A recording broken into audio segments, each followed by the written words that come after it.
Today we're talking about the parable of the lost son. Yeah, or otherwise known as the prodigal son, which sort of coincides with the two parables we talked about yesterday. Yeah. But that's what we're talking about today on HC Daily.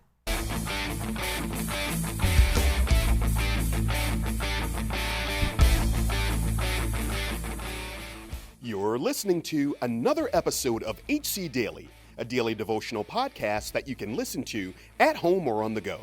We believe that you can grow as much as you want to grow spiritually, and this podcast can be a part of your daily growth plan. So, whether you're watching on YouTube, listening on Spotify or your favorite podcast app, we're glad you're here. Now, let's join our hosts, Jeff Forrester and Chris Zarbaugh, in the studio. Hey, Wesley. Yeah, good to be back. Yeah, good to be with you, buddy. Yeah. Jeff's in Dubai, and so today we're talking about a lot of things.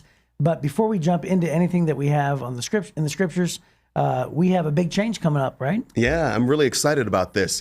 We're going to be doing something called the HC Daily Podcast is morphing. It's kind of evolving, and that's how all good things should do when they're growing and expanding, and HC Daily has been going great. So we're launching something called the Daily Bible Guys. Yeah, with Chris and Jeff. Yeah, with Chris and Jeff. So it's going to be thebibleguys.com. If you go there, you'll be able to access that in the future. So I'm really excited about that. It's just the next evolution of HC Daily. Yeah, and the idea is HC, for those who don't know, stands for Heritage Church, which is the church that we were part of. And we just sort of created the podcast really it started off just by being like a 7-week project or a 10-week project, whatever it was. And people loved it. And yeah, people really liked it. And it was just for the people of our church. And we thought, well, what if we were to offer it to anybody? And we sort of detached it from Heritage Church. And so it's really hard to find a good name. Yeah. And so Jeff sort of narrowed it down to a couple different values. And so we chose the Bible Guys. So right now we're just two guys that like to talk about the Bible. That's it. So thebibleguys.com is coming. And by the way, that's going to take place launching on September, 19th. That's what it is. I believe that September sounds 19th, right. Yeah. So mark your calendars, because after that, you'll be able to still access the HC Daily podcast in an archive on that website. But everything else will be the Bible Guys. Yeah. So cool. Yeah, it's going to be awesome. I can't wait for that I think one. So today, Jesus is continuing with his third parable, and I'm going to actually start out, it's not on the screen, but I'm going to read sort of the context of why he chose to read this parable. And verse number 1, again, it's not on the screen, but this is how it reads. It says, tax collectors and other notorious sinners often came to listen to Jesus teach. This made the Pharisees and teachers of the religious law complain that he was associating with such sinful people, even eating with them. And then yesterday's podcast, he told a story of the lost sheep, and then the lost coin, and then the third parable right in a row without taking a breath is a similar one. It's more detail. Verse number 11 of Luke chapter 15, and it reads this way. To illustrate this point further, Jesus told them this story. A man had 2 sons. The younger son told his father, I want my share of your estate now before I die. So his father agreed to divide his wealth between his sons. A few days later, his younger son packed all his belongings and moved to a distant land, and there he wasted all his money with wild living. About the time his money ran out, a great famine swept over the land, and he began to starve. He persuaded a local farmer to hire him, and the man sent him into the fields to feed the pigs. The young man became so hungry that even the pods that he was feeding the pigs looked good to him, but no one gave him anything. When he finally came to his senses, he said to himself, at home, even the hired servants have food enough to spare, but here I am dying of hunger. I will go home to my father and say, Father, I have sinned against both heaven and you. I'm no longer worthy of being called your son. Please take me on as a hired servant. So he returned home to his father, and while he was still a long way off, his father saw him coming. Filled with love and compassion, he ran to his son, embraced him, and kissed him. And his son said to him, Father, I have sinned against both heaven and you, and I'm no longer worthy to be called your son. But his father said to the servants, Quick, bring the finest robe in the house and put it on him. Get a ring for his finger and sandals for his feet, and kill the calf that we have been fattening. We must celebrate with a feast. For this son of mine was dead and has now returned to life. He was lost, but now he is found. So the party began. Meanwhile, the older son was in the fields working, and when he returned home, he heard the music and dancing in the house. And he asked one of his servants what was going on. Your brother is back, he was told, and your father has killed the fattened calf. We are celebrating because of his safe return. The older brother was angry and wouldn't go in. His father came out and begged him. And he replied, all these years I have slaved for you and never once refused to do a single thing you told me to do. And in all that time, you never gave me even one young goat to feast with my friends. Yet this son of yours comes back after squandering your money on prostitutes. You celebrate by killing the fattened calf.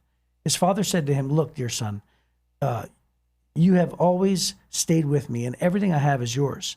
We had to celebrate this happy day, for your brother was dead and has come back to life. He was lost, but now he is found. There is so much in here. Yeah. This could be an entire series. Well, I was going to say this is a whole sermon, like a 40-minute sermon. I think it's a 4-week sermon. I think it's 4 sermons. Yeah. I really do. Because it is just an unbelievable story. So many details to cover in this story. What's your first reaction? The first reaction is the one son, like every younger person says, I want my share of your estate now, before you die. So his father agreed and divided up his wealth between his sons. You know, that's the attitude, I think, of every young person. I want it now. Right. You know, I don't want to have patience. I don't want to wait for anything. Give it to me right now. I think of that even in terms of working environments. A lot of younger people, they want to go from like high school to CEO role. Right. You know, there's no concept of, you know, you work in the mail room and work your way up. It's like, no, whatever I have coming to me, give it to me now. Yeah, entitlements. Yes. Yeah, and you know, in this generation is pretty famous for it. This young generation coming up, and really, truly, it's every generation, isn't it? Because just do it in different ways. Right. They do it in different ways because here it is 2,000 years ago. And yet it's completely relatable to our generation today. So you're absolutely right. I don't want to work for it. Give it to me now. Yeah. Right. Like Willy Wonka. Don't care how. I want it now. That's true. Yeah. Right. That's human nature. Yeah. And by the way, it was traditional for the older son to be in charge of the distribution of wealth for the inheritance. And usually the older son either inherited everything or he inherited a double portion of the inheritance. Yeah. And so the idea, the audacity that the younger son would demand the inheritance early, that right went to the elder son. Yeah. So really, there's a lot of offenses here to the older son. Yeah. I could see where he feels just like this entire situation is unfair. Right. The older son would feel that way. Like, we'll get to that a little later, but just as a general theme in this passage. Right.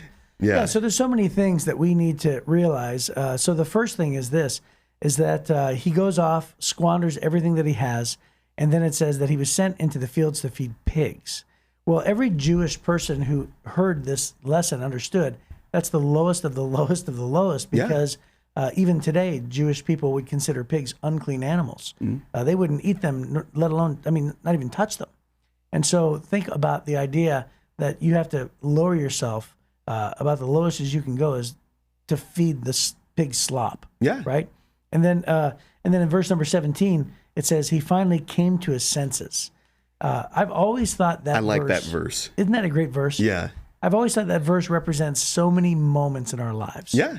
Where we just sort of come to our senses and we wake up, and so many times it could be, hitting rock bottom, finally waking up and saying, what am I doing? But more than that, it could be the Holy Spirit in our lives too, right? Yeah. Where the Holy Spirit just nudges us and all of a sudden we just, realize, wait a minute, this is not a good thing in our lives. Yeah, I think in the King James Version, it says he came to himself. Yeah, right. I think that's how it phrases it in the traditional King James Version. And when I think about that, I think of the fact that this is almost a warning in a sense. We shouldn't have to get to rock bottom for us to come to ourselves or finally come to our senses. I think that's almost a warning there, like, don't let it get to that point before you kind of snap out of it. Right. Where we see here, he hit rock bottom, he spent all of his money on wild parties, he's at rock bottom, then, maybe I shouldn't be here. I think that's just a warning for all of us. Yeah, and if you think about it, he spent his entire life having servants, having the privilege of having a rich father. And then he comes to himself because he realizes, okay, now I'm a servant. Yeah. And I'm the lowest of servants. And and even the servants that I grew up with are doing much better than I'm doing right now. Yeah. So so he rehearses this speech. And he says, I will go to my father and I will say, I'm no longer to be worthy of I'm no longer to be considered worthy to be your son. Please make me as your hired servants. The second big thing that stands out to me in this story is that he only gets halfway through his speech. Yeah. Right? And he doesn't even recite the second half, please make me as one of your servants. Yeah. He says, Father, I am unworthy. And what does his father do? He interrupts him. Yeah. He's not even listening to him. Mm-hmm. And then the other thing is, it says, while he was a great way off, his father saw him and ran to him. Yeah. Yeah. So what do you think that means? His father saw him a great way off. Do you think there's significance to that point? Yeah, I literally view that as Jesus. Mm-hmm. Jesus sees us a long way off. We are far from him because of the mistakes in our past, all of the mess ups. And we think that Jesus will be angry when we return. Right. And I think that's why a lot of people hesitate on coming back to Jesus, hesitate on coming back to church. I remember at Heritage, we did a series a long time ago. Can't even remember the name of the series, but we talked about how people have that hesitation of coming back to church. So we kind of played around with that. We had a guy, and the video starts off very serious. He's at home, he's sitting on the couch, and he says, you know what? Today is my day. Today, I'm going to church. So the camera follows him as he gets up, walks out of the house, gets in the car. He's driving up to Heritage. He walks through the front door, and then our video guy edited in some lightning, and it strikes him, and he ends up as a pile of dust. Right. And one of the ushers comes and sweeps him away. Oh, that is funny. And we started playing Another One Bites the Dust. That's really fun. But I think that's the imagery that people have. If they come back to God, that's what's going to happen. God is literally waiting to strike me down, to obliterate my life, when Jesus is saying, I've just been waiting for you. Yeah, when I was a high school pastor, I would read the verse when it says, his father ran up to him, met him on the road, and it says he fell on his neck and he hugged him. Yeah. And so when I read it, I shock everybody and I say, so his father saw him a great way off, he ran, he fell on his neck and he broke it. Oh, no. And then I stop right there, and then everybody sort of jolts, They're like, well, I'm sorry, what did he do? Yeah. I say, no, he hugged his neck. Yeah. Because it's exactly what you're saying. You would think the father would do that after you've, and I think there's, again, the subtle inferences here. Not only did the son probably destroy his life, I would imagine he even messed up the father's name. Oh, for sure. Just imagine in high society. And that was a big deal back then. Yeah, in high society, you've got this one kid who's doing everything right, this other kid who's squandered everything, throwing wild parties. This father was probably the talk of the town. Right. The family was probably the talk of the town. And yet and still, even after giving him a bad name, and I think of so many parallels with us giving Jesus a bad name, the response by the father is, let's have a party. Let's kill the best. Not any calf, the fatted calf. Let's kill the fatted calf for the son who was lost but now is found. I just think that's amazing. It's amazing to me. The reason why I read the context of verse number 1 before we got into this parable is because Jesus was responding to the religious leaders who were appalled that he was eating with notorious sinners and tax collectors. Yeah. And so he told 3 stories, and then he gets to this one. And only in this one does he have a judgy person at the end, right? So it's like the first one is the lost sheep. It's the father's heart. Yeah. Everybody rejoices. The second one is the lost coin. It's the father's heart. Everybody rejoices. Yeah. The third one is the lost son. The father's heart. Everybody rejoices. Yeah. And then only in this story does he have the older son come in and go, wait a minute, I'm mad. I'm angry, right? You've done things that are unfair to me because I'm a faithful servant. So the older son represents the audience. Yeah. The older son represents the Pharisees. They're the ones that are angry. They're the ones that don't understand. And they're the ones that are, appalled. Yeah. And so what's interesting is that whenever I have grown up and heard sermons on Luke chapter 15 on the prodigal son or the lost son, it never sort of covers the older son, I mean, we do mention him and we say, what are some things we can learn? But we fail to realize this. Even though the story of the prodigal son is about the younger son, the point of the story is the older son. Yeah. The point of the story is the older son. And I read a book one time called The Older Son, and what it said in that book is that both sons are lost. Yeah. If you think about that, both sons are lost. So the older son was under the father's care, but he was just as estranged to his father, getting mad at him, not understanding the father's heart. Think about how far off he was from the father's heart. Mm-hmm. And then the second thing is that the father went out to meet both sons. Yeah. So he ran out to meet the younger son on the field, and then it says he left his own party to go outside and to actually find the older son. Yeah. So the father did the same thing for both sons. The invitation was come home, embrace the father, and then also join the party. Yeah. And so, and then I would add one more thing, and that's this. And I believe the harder conversion, the more difficult conversion, is actually the older son. Yeah. I think the older son's conversion is more difficult because it's way more complex. It's harder to see. It's easy to see if you're sitting, in your own sin and your life is rock bottom. It's easy to say, well, you know what? I got to go to God because this isn't working out very well. I know I've done wrong. In fact, the entire community knows I've done wrong. Yeah. But to be religious, have the traits of the older son, to be faithful, mm-hmm. to be loyal, to be, I mean, this guy was the model Christian. Yeah. Right. And yet still he's far from the heart of the Father. And the conversion for him to just, sort of relent and say, I'm going to change my perspective from how I feel now to how you feel. Yeah. That's a harder conversion. Now, Chris, let's stay kind of in that vein. A lot of people, Christians, let's speak specifically about Christians, would say if there's a murderer and on their deathbed that they killed someone, however it happened, and they ask God for forgiveness, that's not right. God shouldn't let them into heaven. I've been a Christian my whole life trying to live right, and they're on their deathbed. That's just not right. In line with this story, what would you say to that person? Yeah, I would just... Because I've heard that a lot of times where people are like, that's just not right. On your deathbed, you shouldn't be able to get in, Right. And I've served my whole life since I was 5 years old. Yeah. Right? I grew up in church, right? Yeah. Yeah, so, that's where, fairness ended in the Garden of Eden. Yeah. So God is incredibly unfair to our favor.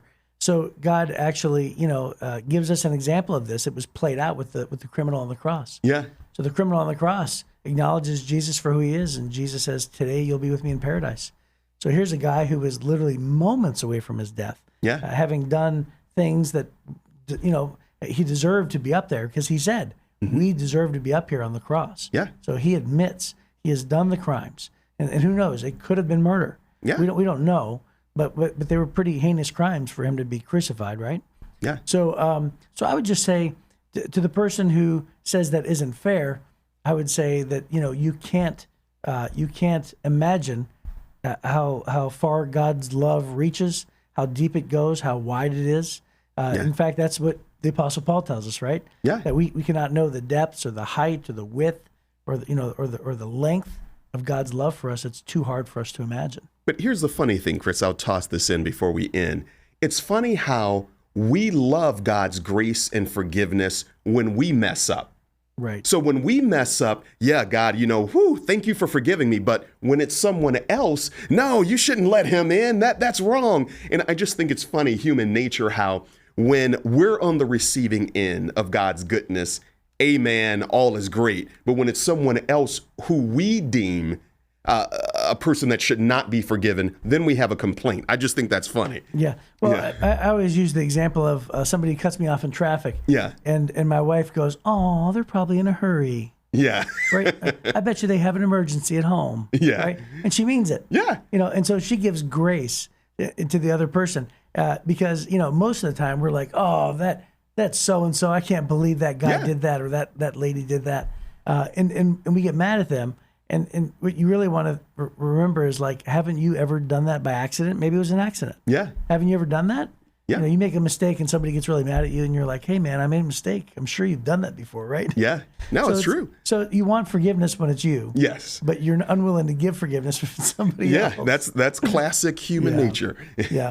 So I just think in the end, when Jesus was, driving home the point, what he was really trying to, convey to the Pharisees and the religious leaders here that were, with him, is that don't get angry because Jesus is pursuing those who are far from him, because his heart is that he's going to go through any lengths to reach them. And we should rejoice with them because the point of each story is, doesn't the village come and rejoice? Yeah. Doesn't the family come and rejoice over the coin? Everybody in this case rejoiced, and then we had a complainer who didn't rejoice in the third story. And so the point is rejoicing. Yeah. Like don't be angry, don't be jealous, don't scoff, don't judge. The conversion of having that religious legalistic posture is harder. It's more difficult to come over to where Jesus is calling us to come over.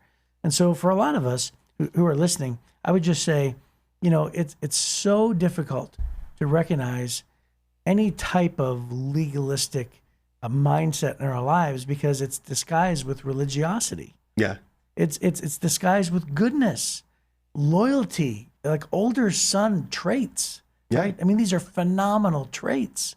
And yet it's just that whole religious judging, hey, this is right is right, and wrong is wrong. Yeah. And Jesus shouldn't be sitting with those people, and that's just wrong. Yeah. And it's really difficult to make that conversion. And so I just would challenge people because, by the way, let me just close by saying this. I used to be the older son. Yeah. Like I grew up in a really conservative denomination, and I spent most of my years writing every message like the older son, preaching like the older son, interacting with Christians and non-Christians like the older son. Yeah. And that conversion was very difficult for me. But hey, we could all learn from verse 17. Yeah. He came to himself. Yep. He came to his senses. So, well, I think that's a good place to wrap up. What do you think? Yeah, that's awesome. All right. Well, we'll see you next time on HC Daily. Thank you for joining us today. If you enjoyed this podcast, please help us spread the word by liking this episode and sharing it on your social media platforms. Be sure to leave a comment and review, and don't forget to give us 5 stars. When you do, you help us reach even more people who need a daily devotional like HC Daily. If you'd like to hear more from Chris and Jeff, they're both teaching pastors at Heritage Church, located in Southeast Michigan. You can get more of their messages by clicking on the Messages tab at heritagechurch.com. Be sure to join us again soon for another episode of HC Daily.